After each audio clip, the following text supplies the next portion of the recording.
Við erum í útvarpinu á FM 89,1.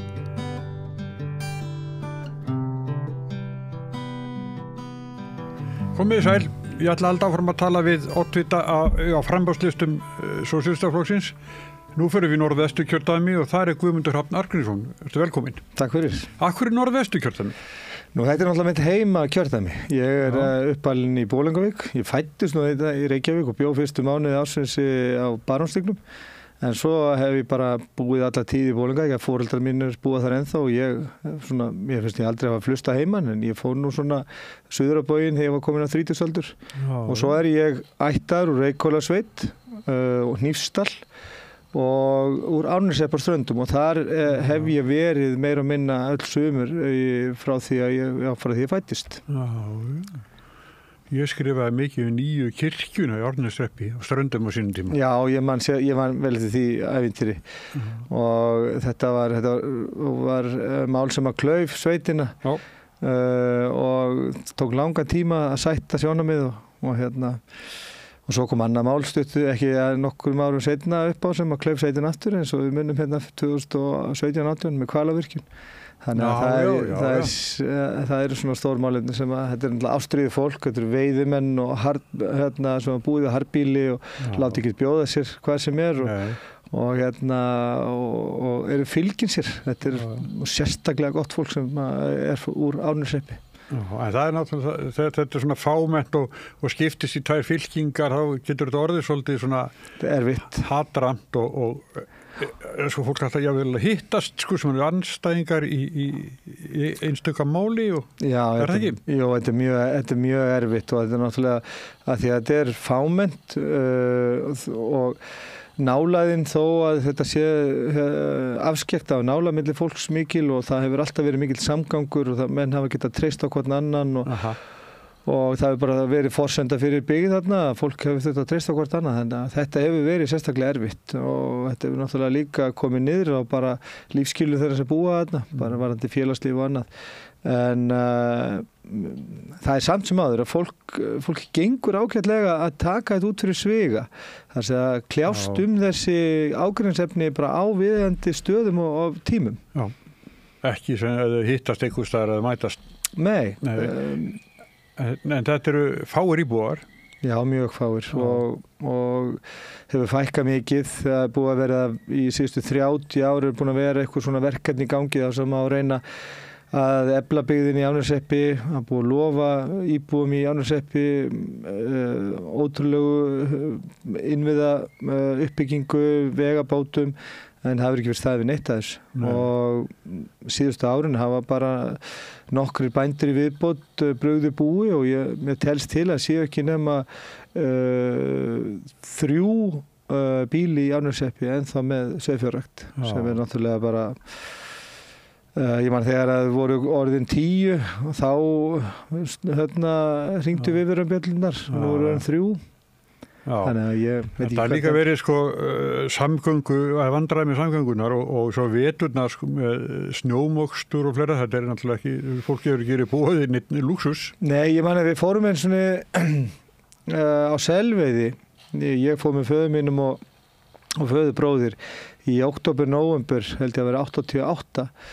Norður í Árneshrepp fyrir hringkormanefnd sem að skipaði landeigendum að grísja sellátrinn og við vorum þarna hávetur og svo þegar við komum fram í sveitina og þá sagði hreppstjórinn við okkur að til þess að komast tilbaka þá þurftum við eiginlega að vonast eftir því að veikti strolla á einhverjum bænum, að því að einu skiptin sem var mokað, það var ef að dýralæknirinn frá Hólmavík til það komast. Þannig að við þurftum að treysta á það.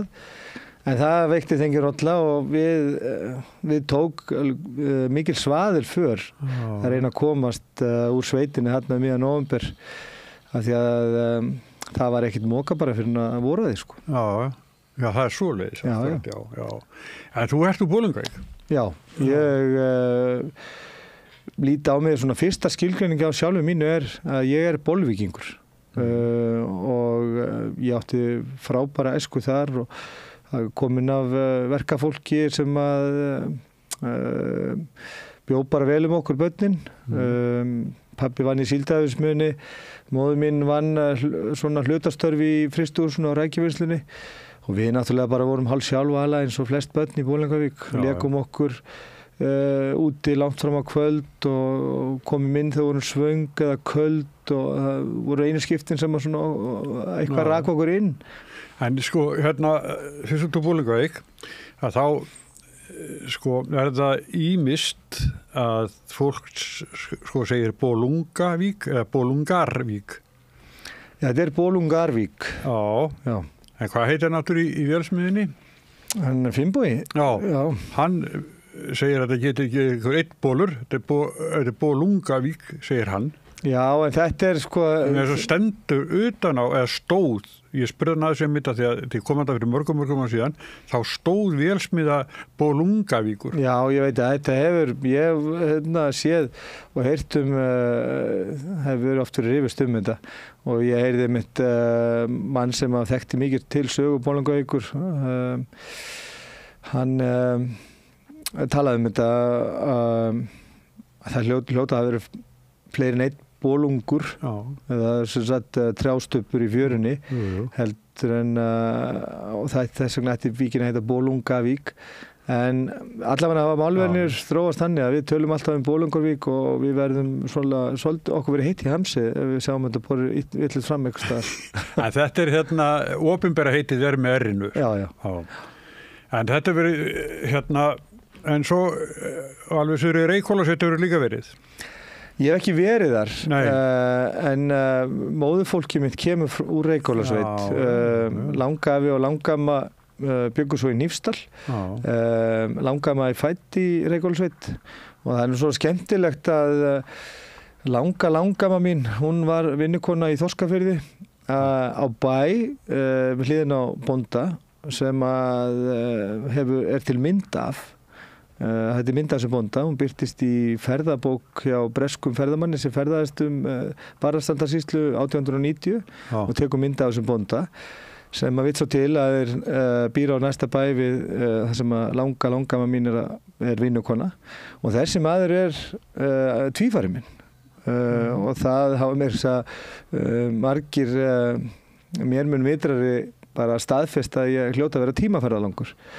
Ég hef séð þessa mynd og þetta er sko óþægilega líkt mér öllu leyti. Þannig kannski á ég það fram yfir og ef það fram yfir aðra frambjóðendur í Norðvesturkjördæmi hafa verið bóndi í Þorskafirði á 19. öld. Sko.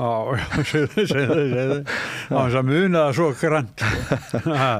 Ég get alveg búið, það er minninga til sko. Ég hef oft verið í Þorskafirði og Þorskafirði er mér mjög kær vegna þess að þegar við vorum að fara vorin norður á strandir úr Bolungarvík, þá vorum alltaf kerið var alltaf Þorskafjarðarheiði.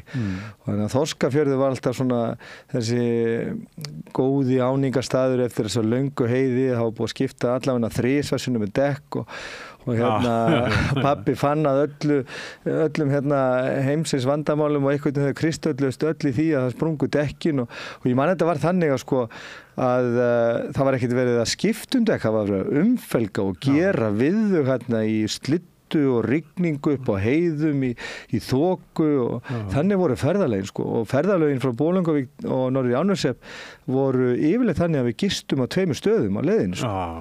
Þetta voru sko þvílík ferðalög sko. Fyrst norður Reykhólasveit eða suður Reykhólasveit og svo þaðan yfir í Hrútafjörði, yfir Tröllatunguheiði og svo tók við þessi akstur norður sem var veginn, þar voru náttúrulega afleiti vegir og eflust það var sko dekkinu ekki verið jafn góður núna. Nei og það var þannig að sko pabbi átti svona Saab 90 og við vorum 3 það sískinin og þá var náttúrulega sko öllu allt sett á toppin eins og var í gamla dag og segl yfir og svo voru yfirleitt 2-3 varadekk von á seglinu og þau dugðu ekki til vegna þess að það enda á því að pabbi var að umfelga þarna og bæta slöngurnar til þess að geta haldið áfram sko. Ég var þegar ég bjó á Akureyri, þá tíma vann ég sem afgreiðslu á vörubílastöðinni. Þar voru eitthvað 5 eða 6 vöruflutningabílar sem fóru til Reykjavíkur og þá var oft spurningin fyrstu marga punkteringar. Já. Þetta voru ferðalögin svona. Já. Og þetta mjög skemmtilegt í minningunni sko. Og það var líka stundum þannig á vorin að Ísafjarðardjúpið var stundum lokað á vorin þegar við vorum farið norður. Þannig að þá fórum við með Fagranesunin á Arngerðareyri og keyrðum svo inn Langadalinn og yfir Þorskaferðarheiði. Þannig að sko þetta eru eftirminnileg ferðalög og oft þannig að á stundum þrúgandi andrúmsloft í bílnum þegar að pabbi var kannski á 4. dekkinu. Já, svolítið stress í gangi. Já. Heyrðu, en sko, ég ætla að segja eina sögu, það Sighvatur Björgvinsson, þegar hann bauð sig fram fyrir Alþýðuflokkinn í Vestfjarðakjördæmi. Það voru 5 þingmenn bara Vestfjarðakjördæmi og Vilmundur Gylfason var með honum á listanum. Þeir voru mjög ákveðnir í að meika það. Og svo komu þeir í Flókalund, það voru leiðinni vestur sko, og fóru strax að tala pólitíkina. Og þá segir eitthvað og heyrðu strákar mínir, þið eru ennþá í Vesturlandskjördæmi sko. Já, þá var barðastöndin hluti af Vesturland. Já, hvað staðu kemur annars til Greinheldur Flókalund? Getur verið Bjarkalundur? Já, Bjarkalundur, já. Já, þá það verið það sko. Þá vissu þeir ekki alveg sko hvar landamæni voru sko. Nei. Og heyrðu, en þú ert komin í svona harða pólitík, þú ert í framboði. Já. Og þið ætlið ykkur mikið. Já, varandi kjördæma skipan núna, að Vestfirðir voru alltaf sitt eigi kjördæmi, en núna nær norðvestur kjördæmi frá Botnskála í Hvalfirði og nánast að Strákagöngum við Siglufjörð. Þannig að sko þetta eru 3 landsvæði, það er Vesturlandið, Vestfirðir og svo Norðvesturland. Og mörgu leyti svona eðlis ólík og mismunandi hagsmunir. Já, og ég samþykkti það núna í lok október að taka oddvitasætið í Norðvesturkjördæmi og fyrir sósíalista, jólistan, og hellti mig bara út í þetta. Þetta var svona svolítið erfið fæðing. Ég hef aldrei svona haft einhverja sérstaklega löngun til þess að gerast stjórnmálamaður að þessu kaliberi. Ég hef alltaf verið svona aktivisti. Ég var með því að stofna íbúasamtök í Grafarholtinu og barðist mikið nokkur ára bil, mikill svona alúð fyrir hagsmunum íbúanna í Grafarholti. Fljótlega eftir hrunið þar sem að Grafarholti var nýjasta hverfið í borginni þá og mikið af barnmörgum, ungum fjölskyldum og innviðirnir þar í Lamasessi ekki búið að byggja skólana og það var ekkert íþróttastarf og þess áttar og ég barðist fyrir því að það eru bætt úr aðstæðum fyrir fólk þar. Nú, ég heldist á einu tímapunkti út í að berjast eða svona koma málstað sjálfstæðisbaráttu Katalóna á dagskrá svona meðal stjórnmálamanna þegar var verið að fangelsa katalónska þingmenn og mér var mjög ágengt þar og svona lenti í svona hálfgerði hringiður sem að ég svona fannst alveg óþægilegt. En af hverju var það þessu? Sko, barsmóðir mín frá Katalóníu og ég var úti þegar að þeir eru að kjósum sjálfstæði í 1. október 2017 og ég verð vitni af þessu gegndarlausa ofbeldi. Þetta svona gleðidagur hjá Katalónum, þeir eru allir hérna í sínu fínasta pússi að mæta kjörstað, þeir eru búin að berjast fyrir sjálfstæði sko frá 1714 og eiginlega samfellt frá 1820. 1714 tapaði stríði við Kastilíu og missa sjálfstæði. Frá 1820 er búin að vera samfelld barátta og þetta er ríki sem hefur lýst 4 sinnum yfir sjálfstæði og náða að stofna lýðveldi einu sinni. Í það skiptið 1933 þegar þeir náðu að stofna lýðveldi þá var forsetinn handtekinn og hann var lífláttinn bara af aftökusveit í miðborg Barcelona fyrir þetta eitt að reyna að stofna lýðveldi. Og ég er að fylgjast með þessum gleðidegi hjá Katalónum og verð vitni að þessu ofbeldi Og mér finnst skrítið að sjá íslenska fjölmiðla ekki fjalla þetta vegna þess að þarna ertu með ríki sem spát sem einn af hornsteinum Evrópusambandsins sem kennir sig við lýðræði og mannréttindi og allt þar fram til götunum. Og mér finnst skrítið að skuli ekki vera meiri athygli á þessu heima fyrir og fyrir að tala við fjölmiðla og eitt leiður á öðru og svona. Ég kemst í samband við Puigdemont sem var þáverandi forseti Katalóníu sem var þá á flótta í Evrópu og spænska yfirvöld voru búin að gefa út handtökuskipun á honum og hann var handtekinn í Þýskalandi og svo í Belgíu og ég komst í samband við hann og bauð honum hérna til landsins og sett upp dagskrá, fundi fyrir hann í þinginu og viðtöl og svona. Svo kom ég veg fyrir það. En Katalónar tóku eftir þessar atorkvímur og nálguðist mig katalónsk stjórnvöld með að svona aðstoða sig við þetta. Hver kom í veg fyrir hann kæmi til Íslands? Það var nú þannig reyndar sko að katalónska þingi hafði komið saman hérna 2 mánuðum eftir öll þessi átök og höfðu stofnað nýtt þing og þá voru sko 15 katalónski stjórnmálumenn á flótta í Evrópu, ýmist í felum og eða ferðast á milli landa. 13 þeirra höfðu verið handteknu og voru komin í fangelsi.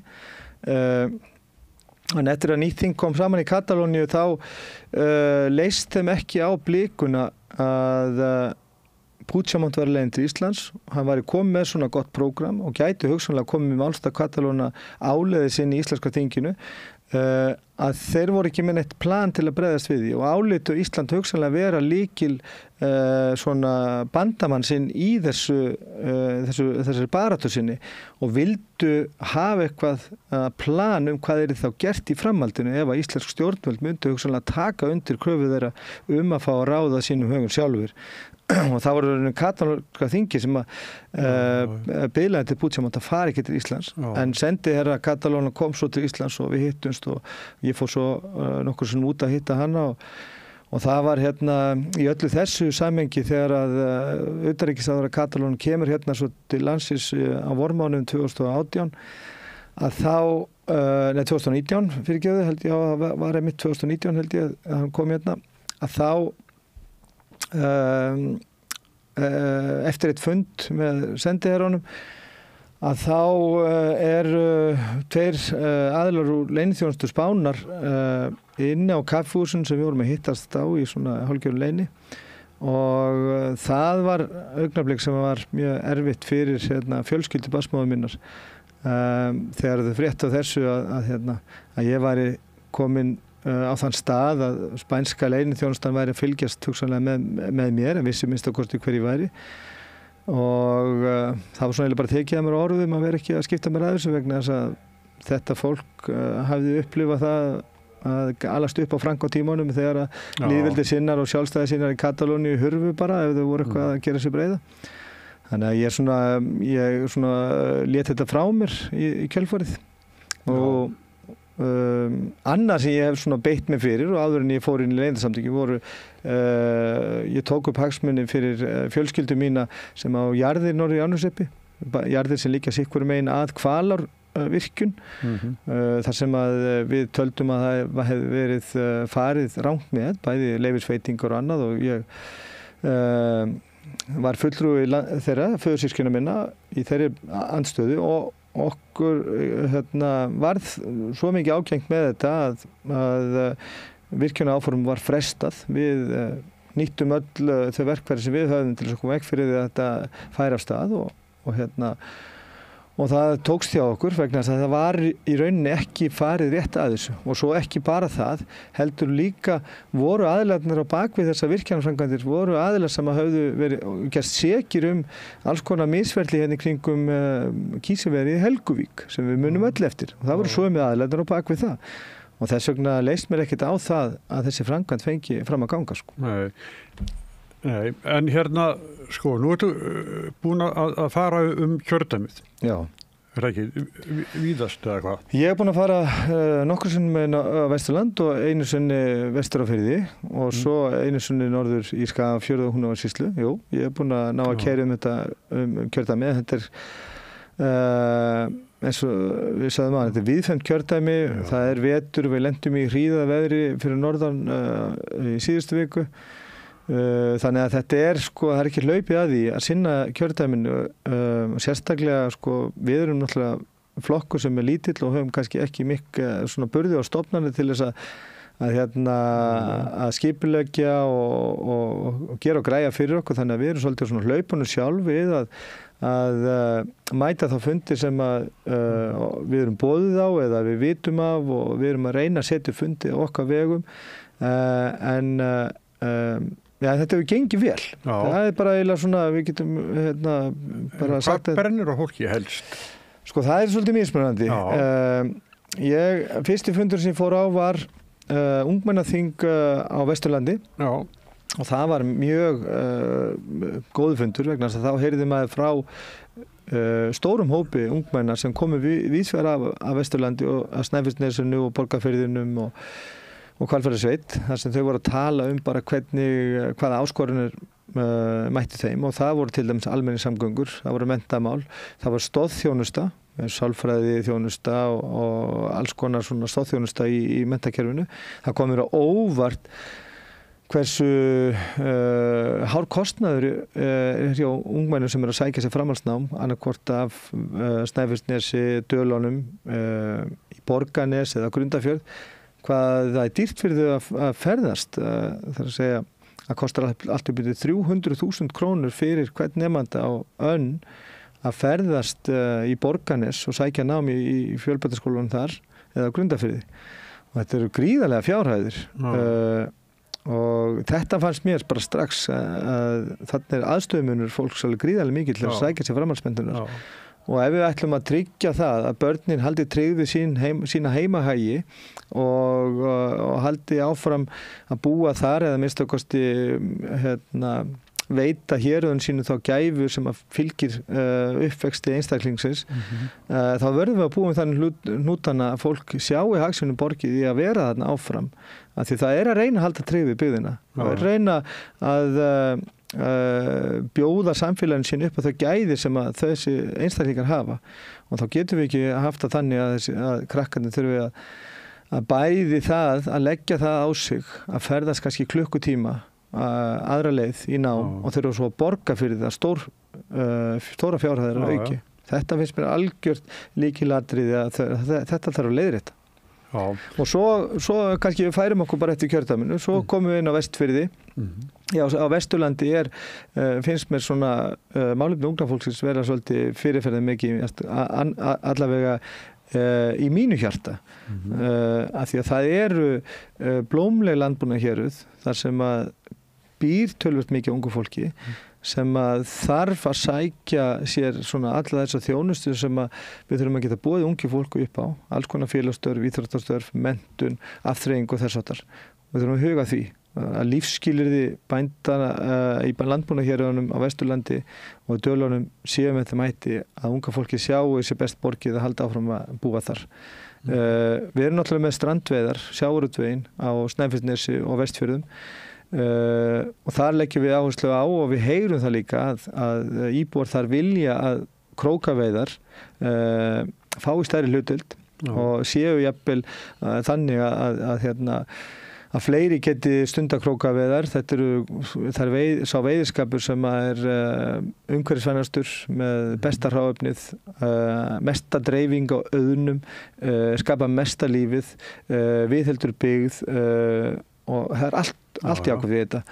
Og svo komum við inn á Vestfirðina sjálfa og þar náttúrulega fiskeldi líka. Það þetta risastórt hagsmunamál fyrir Vestfirði og það svona sett svolítið fram þannig að fiskeldi sé það sem hafi hleypt lífi í vestfirskar byggðir að nýju eftir langt hnignunaskeið.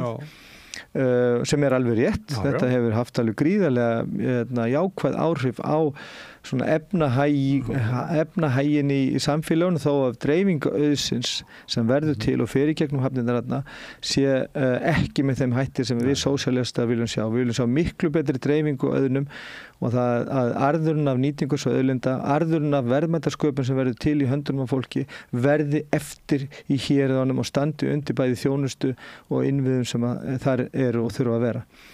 Á Norðvesturlandi, þar eru samgöngur aftur líka orðnar eins og á Vestfjörðum. Það var náttúrulega þessu stórum málum Vestfjörðum náttúrulega samgöngunar. Það vantar að gera nokkur jarðgöng vegna þess að við vitum að landslægið á Vestfjörðum erfitt og veginum þar eru margir hverjir bara stórhættulegir og það þarf að fara í það allt saman og líka að góðar vegasamgöngur Vestfjörðum tryggja það að það sé hægt að vera með áframhaldandi atvinnuuppbyggingu og verðmætasköpun. Það líka þannig á Norðvesturlandi og svo Vatnsnesinu, þar eru slæmir vegir og bændur kvarta mikið undan því. En þar eru náttúrulega aftur komin í svona þessi landbúnaðarhéruð sem að þar eru sömu hagsmunir eins og á Vesturlandi þar sem að við erum að huga unga fólkinu og huga því að bændur og lífsskilyrði þeirra séu góð.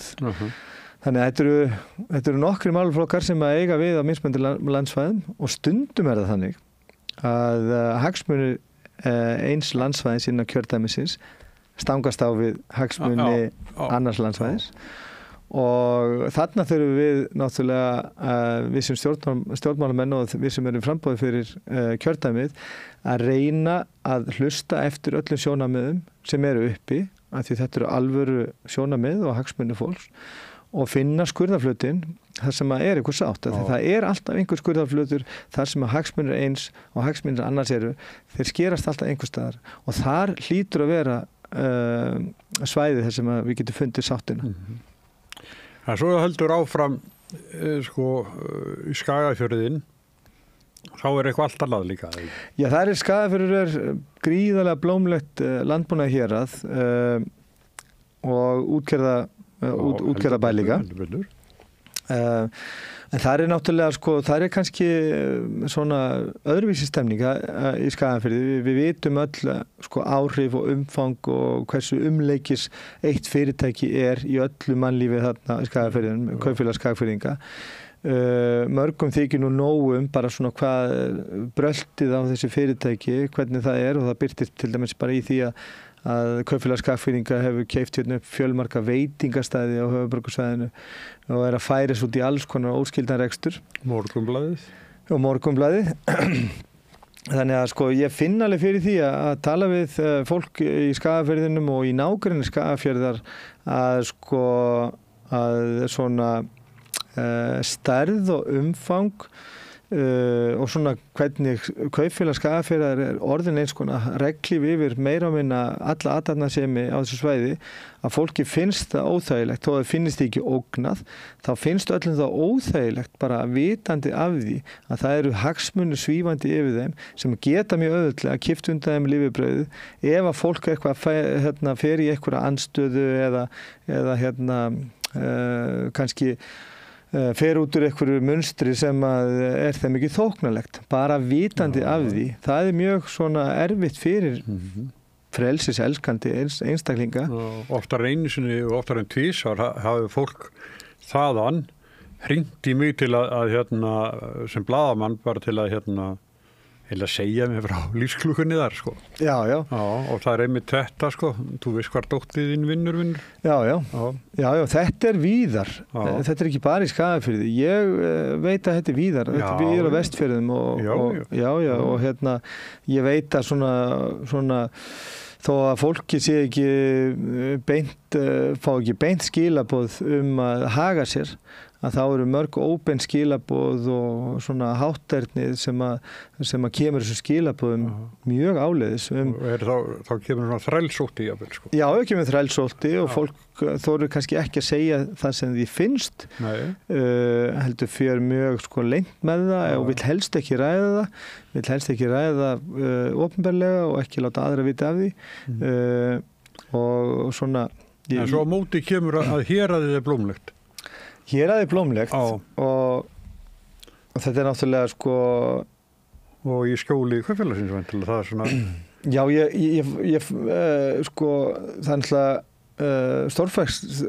stórkostlegt fyrir bæ eins og Sauðárkrók að hafa kaupfélags skagfirðinga sem að rauninni bara stendur undir öllum reka matvöruverslun og byggingvöruverslun og það er rauninni svolítið hressandi fyrir okkur sem að verslum alltaf við sömu verslanirnar, húsasmiðinu, Bíkó, það er sama hvort við förum á Selfoss eða Ísafjörð eða Egilsstaði, þetta er allt saman eins, það er bónus og krónan, svo kemur maður í Skagafjörð, það eru bara byrja verslanirna bara allt önnur nöfn og þetta er, mér finnst þetta hressandi að koma inn í þessa búðir, en það er hins vegar óeðlilegt að mörgu leyti að eitt fyrirtæki, að því að þetta fyrirtæki þó þessi að ég heita svona samvinnufélag eða kaupfélag sem er eigu íbúana, allavega held ég að séu 1800 íbúar sem að eiga þetta held ég eða eitthvað álíka, að þá er þetta rekið eins og bara alvöru markas á kapitalist fyrirtæki og það er óeðlilegt að svona fyrirtæki skuli í rauninni halda á öllu fjörreggi heils héraðs. Það standi og allt falli með einu fyrirtæki og jafnvel sko þeim einstaklingum sem það stjórna og hvernig þeir sko meta bæði sko einstaklinga eða önnur fyrirtæki nýsköpun eða frumkvæði einstaklingana virðist eins og stundum að það þurfi þá bara að vera annarkvæmt samþykkt eða ekki af þessi fyrirtæki sko.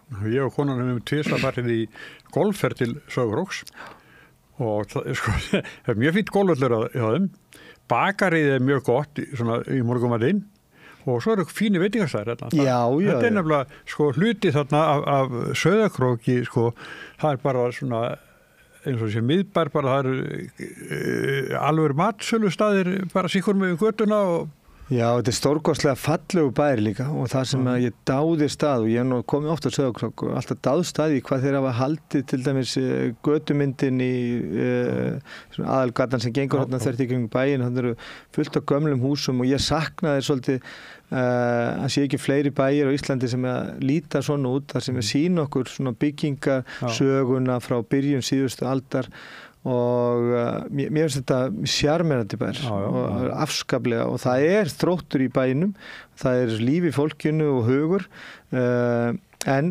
fyrir mann eins og mig sem er sósíalistur sem að kann ekki við svona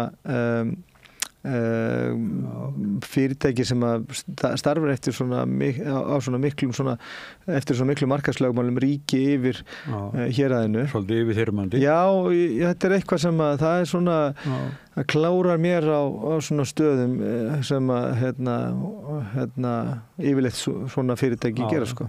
Á Akureyri var það náttúrulega lengi vel KEA sko, þeir voru allstað. Og Samherji er það í dag. Já. Já, maður sko, fólki kaupir nú ekki matinn hjá Samherji en kaupfélagi var með verksmiðjurnar og var með allt sko. En heyrðu, sko, að það er atvinnumálin eru ólík. Þetta er of stórt kjördæmi. Já. Er það ekki? Mér finnst það. Mér finnst þetta skrítinskipting og þetta er ekki gott fyrir kjósendur í kjördæminu. Af því að þeir, ég upplifa svolítið þannig að kjördæmindur á landi, þau kjósa svona minnstakosti stór hluti íbúana kýs svolítið eins og séu að kjósa í sveitarstjórnarkosningum. Það er mikið spurt einstaka atriði, einstaka þætti, einstaka framkvæmdir. Ég verið var við það hérna á höfuðborgarsvæðinu meira rætt sko pólitíkina, reksturinn á ríkisbákninu og almennt stefnumörkun í starfsemi ríkisins og löggjöf og þess háttar. Það er ekki svo mikið spurt að því út á landi. Það er meira spurt forgangsröðin í vegaframkvæmdum og liðkun fyrir ákveðinni starfsemi og þess áttar. Ég skilda mjög vel. Já, þannig að sko, og þess vegna, ef það á að vera kjördæmaskipan á Íslandi sem ég styð, þá þarf að minnstakosti haga því þannig að kjördæmi séu skipt þannig uppi að hagsmunir kjördæmisins, eða landsvæðin innan kjördæmisins, séu ekki í andstöðu hvern annan. Það er finnst mér eiginlega bara fyrsta forsenda. að það sé ekki andstæðir hagsmunir sem eru kannski mjög ríkir eins og til dæmis var við í Húnavatnssýslunni þar sem að sko stór hluti landbúnaðar bújarða hefur tekjur af laxveiði. Laxveiði samfélagið í mikilli anstöðu við laxeldi í sjó sem að svo Vestfirði lifa á. Þarna ertu með tvo algjörlega andstæða hagsmuni sem að eru í sko annars vegar með sko svona bara hálfgett svona ultimatum sko. Laxveiði samfélagið sko vill ekki sjá laxeldi í sjó og vill það hætti bara upp á land og sem eru bara lögmætt sjónarmið en á meðan að laxeldisfyrirtækinu Vestfjörðum segja að það sé frumforsenda fyrir því að þau geti starfað og þar leiðandi orðið þetta lifibrauð fyrir samfélögin þannig að það ertu komið algjörlega andstæða hagsmuni og þetta held ég að sé ekki gott fyrir kjördæmina að hafa sko. Nei, ég hérna bjó í 10 ár á Snæfellsnesi og ég á 10 vetrarverð þegar að bægi frá Ólafsvík og Rifi. Það búið að vera nokkuð svona stabilt í langa tíma. Já. Það har að menn varið svolítið að kvótinn færi burtu. Já, ég hef tekið eftir því að sko bara til dæmis að koma á Rif og Hellisand. Mér finnst eins og sko þeir hafa náð að viðhalda svona samfélögum, auðvitað náttúrulega hafa þau orðið fyrir fólksflótta en mér finnst eins og að þessi samfélög hafa einhvern leyti geta viðhaldið sér. Ég kann ekki skýringar á því hvort það sé eingöngu það að þeir útgerðarmenn sem að starfa þarna og sumir hverju orðið mjög stórir þeir hafa haldið tryggð við sín bæjarfélög. Þetta náttúrulega nálað við gjöful fiskimið sem að hefur náttúrulega orðið til þess að Ólafsvík hefur alltaf svona svolítið haldið sér en svo líka þannig að þetta ólíkt sveitarfélögum Vestfjörðum að sveitarfélög á Snæfellsnesinu eru í þægilegri fjarlægð frá höfuðborginni. Þetta þannig að sko að þú krakkarnir sem að alast upp á Snæfellsnesi þau gátu sótt skóla á Akranes það var ekki nema 2 tíma akstur til Reykjavíkur meðan að sko að verandi á Vestfjörðum þá var þetta risa ferðalag það var sko valkostur var að sá að flytjast í burtu til að sækja sér nám eða til þess að svona komast í einhver aðþrengingu þannig að það svona eðlismunurinn á sjávarþorpunum á Snæfellsnesi og annars vegar og svo hins vegar á Vestfjörðum. En þessar byggðir hafa alla samt þurft að verjast sko. Eins og þarna á Snæfellsnesinu það svona bátaútgerðin ennþá og þessum bátarnir er vissu stækka frá þessi máðu var en það eru svona bátar og svona dagróðrabátar og löndun við höfnina og allt eitthvað að gerast og þeir hafa svona varið sinn kvóta og sami Grundarfirði náttúrulega og hérna en svo það aðri sem sko voru svona togarabyggðir eins og hérna Þingeyri, Flateyri, Súgandi þetta og Bolungarvíkur sem þú þekkir. Já, voru öll sveitafélög á Vestfjörðum voru með sko flest með 2 togara mörg með 3 og eins og Ísafjörði með 5 togara. Þannig að sko þetta voru mikla togarabyggðir og þetta voru allt ísfisktogarar sem komu allir fullestaðar af ferskum ísfiski í land sem var svo unnin í landi og það voru mörg 100 mann sem var unnu við þetta. Eins og í Bolungarvík ég held að vera hátt í 200 mann sem voru að vinna bara í fiskstúsinu heima. Og svo voru þarna 2 stóri togarar og svo var þarna loðnuskip á tímabili og svo fjölveiðiskip og þarna voru stórir línubátar, stálskip. Þannig að sko þetta var náttúrulega þetta gríðarlega mikil uppgangur og ég segi oft sko að þarna var í rauninni sko þetta efnahagsundur sem að Vestfirðingar hafa gengið í gegnum að þarna voru útgerðarmenn sem að bjuggu í samfélagunum og deildu kjörum með sínu fólki og létu auðin sem var til seitla allt samfélagið, það fundu allir fyrir því og það var á þeim tíma að hvaða verkamaður sem var og hvar, nánast í hvaða stöðu sem var, gat þá að þeim tíma bara upp á 20 farið að byggja sér hús vegna þess að þarna voru góð laun og nóg að gera og það var staður fyrir alla og mikið og gott samfélag og blómlegt félagslíf. Þannig að þetta var undrið sem að Vestfirðingar gengu gegnum og því lauk svona eiginlega bara upp á 1990. Og Vestfirðir gengur gegnum bara mjög erfitt skeið, hnignunaraskeið, þar sem að togarar bara hurfu úr flestum þessum plásum, kvótinn hvarf og það var mjög erfitt. Ég man eftir þessu bara foreldrar mínir, þetta var mjög erfitt. Ég bara kendi mjög mikið í brjósti þau, hvernig var komið fyrir þeim. Ég bjó nú ekki þarna sjálfur á þessum tíma. En þetta var hrikalegt svona niðurlægingaskeið en svo kom að því aftur að útgerð hófst með svona blómlega útgerð hófst í Bolungarvík en þar líka útgerðarmaður sem að svona einn af þessu sem að við kannski myndum segja að væri svona einn af þessu svona fastegna bröskurinn sem að notar svolítið mikið af auðnum sem verður til og fer í gegnum höfnina í Bolungarvík og verður til í höndunum á vinnandi fólki í Bolungarvík, notar þennan auð til þess að fjárfesta í fastegnum í Reykjavík og fjárfesta í alls konar óskyldum iðnaði eins og í bönkum og tryggingafélögum og þess háttar. Þetta til dæmis gerðu ekki gömlu kapitalistarnir á síðustu öld. Eins og Einar Guðfinnsson og fleiri. Geir og Guggunni, Alli Ríki og bara allir þessi kallar. Ég ekki að segja að auðvitað náttúrulega var sagt helvitis kapitali þegar ég var krakki og það var nú bara út af því að þar var misskipting náttúrulega í bæjarfélögunum. Þar voru sumir sem höfðu það bara rosa gott og þar voru betri borgarar og það var lagskipt samfélag og allt svoleið sem að við sósíalistar reynum að vinna gegn. En þar var að minnstakosti það göfulindi kannski eða það siðferði sem að svona bæjarkongarnir höfðu þá var að auðurinn varð eftir í samfélaginu og samfélagið naut þess og það sást á öllum innviðum, það sást og fannst í öllu bara allri athafnasemi fólks. En það þýðir ekki að dreifa í dag, bara þvert á móti og langt í frá. Það fer kannski að fara meiri auðafi í gegnum vestfirskar hafnir á síðustu árum heldur nokkuð tíma fyrr, en samt sjáum við innviði í bæjunum. Það er ekki búið að viðhalda eða laga innviði í mörgum þorpum kannski í 30-40 ár. Nei. Við sjáum ekki hag eða lífsviðurværi verkafólksins taka einhverjum stökkbreytingum. Við sjáum ekki þá fólksfjölgun sem við ættum að sjá með þann auð sem verður þarna til. Fólksfjölgun á Vestfjörðum miklu minni heldur en hún hefur verið á landinu öllu.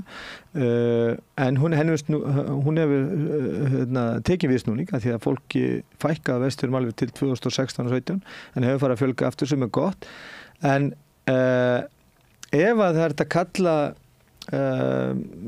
kann maður segja, efnahegin eða á Vestfjörðum eitthvað konar efnahagsævintýri, þá ættum við að sjá það á bæjarfélögunum. Við ættum að sjá það á yfirborðinu, innviðunum og í aukunni fólksfjölgunum. Það erum við ekki að sjá. Nei, þegar varst að tala þá sá ég fyrir mér hvað Bolvíkingar hafa þá verið framsýnir eða ákveðnir þeir byggðu ykkur á flottustu sundlaug á landinu á þeim tíma. Til dæmis það var ekki til spara, þetta er bara falleg sundlaug. Já, bara og byggðu íþróttahús og þarna var íþróttastarf með miklum blóma, góð sundlið sem að urðu Íslandsmeistarar, voru þarna Bolvíkingar urðu Íslandsmeistarar, skák meira segja. Þarna voru fjölmörg félagasamtök og ég tala alltaf ákveðinni nostalgíu Bolungarvík sem er algjörlega réttmætt.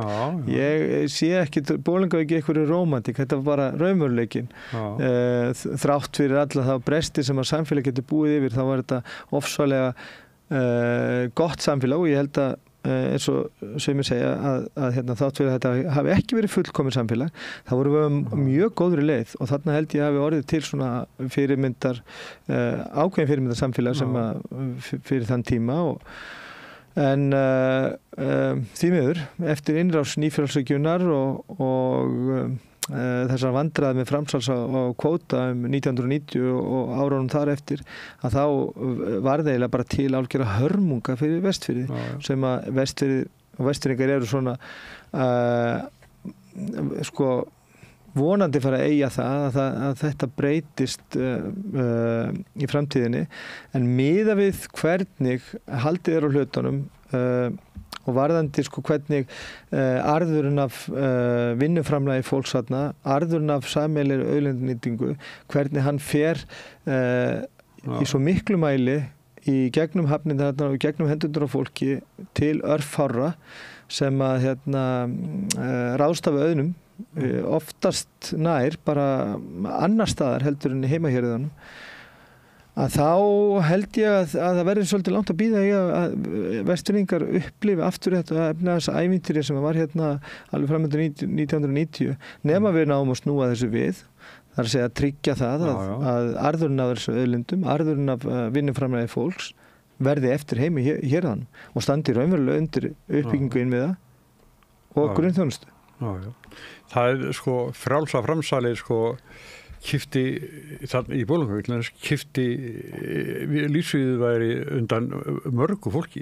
Já, og fleiri, já, við vorum að tala um Bolungarvík, já, og þá situr fólkið eftir, kannski var í góður í atvinnu, ágættu launum, situr svo í húsinu og ekkert að gera. Það breytir svo mikið til þess bara í Bolungarvík. Nei, bara því vorum að tala þar. Já, sko, Bolungarvík svona, ég ætlum ekki að segja þessi miðjan í kjördæminu, miðjan í mínu lífi en ekki kjördæminu, en samt sem áður landfræðilega séð þetta hornið og miðjan, landfræðilega miðjan einhvern veginn í kjördæminu svona Bolungarvík og þetta líka ágætis dæmi bara hvernig ákveðin hagstjórn getur farið með bæjarfélag og þetta, eins og segja, þetta voru hörmungar sem að gengu þarna yfir bæjarfélagið íbúafjöldi fór úr að vera næstu í 1300 íbúi, ég held að það var 1290 íbúar hérna í lok 8. áratugur eins, 9. áratugur segi ég og fór í 700, ég held mér að það farið undir 700 á tímabili. En það er höga aftur. Já, þetta er komið upp í 1000 aftur og hefur verið að svona hæg og sígandi fjölgun alveg síðustu 15 árin eftir að útgerð hófst þarna nýju en við sjáum það hins vegar sko að sveitafélagið stendur ekki sko allan að minnstakosti ekki það vel. Ég man eftir umræðum það að þegar það var sett rennibraut í sundlaugina heima í Bolungarvík að það fór bara mjög illa með bæjarfélagið.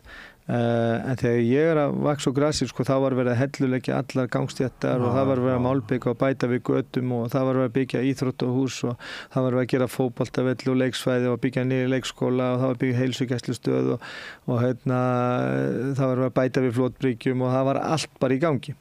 Sem að sýnir okkur bara hvernig það sveitafélagið sem slíkt hafði naut góðs af þeirri athafnasemi sem var þarna í svo miklu mæli að það gat staðið í öllu þessum framkvæmdum og sinnt þessari þjónustu en þetta geta sveitafélagin ekki afvisturum ekki í dag. En þú er búin að taka þér að reyna að breyta þessu eins og mögulegt er? Ég bara er búin að heita kjördæminu minn tryggð og hollustu við að reyna að sko færa ákvarðanatöku á Alþingi í það átt að þegar að kemur að því að ákveða bara alla þætti þjóðfélagsins að ákveðan taka sér alltaf út frá hagsmunum almennings en ekki fjármagnsins.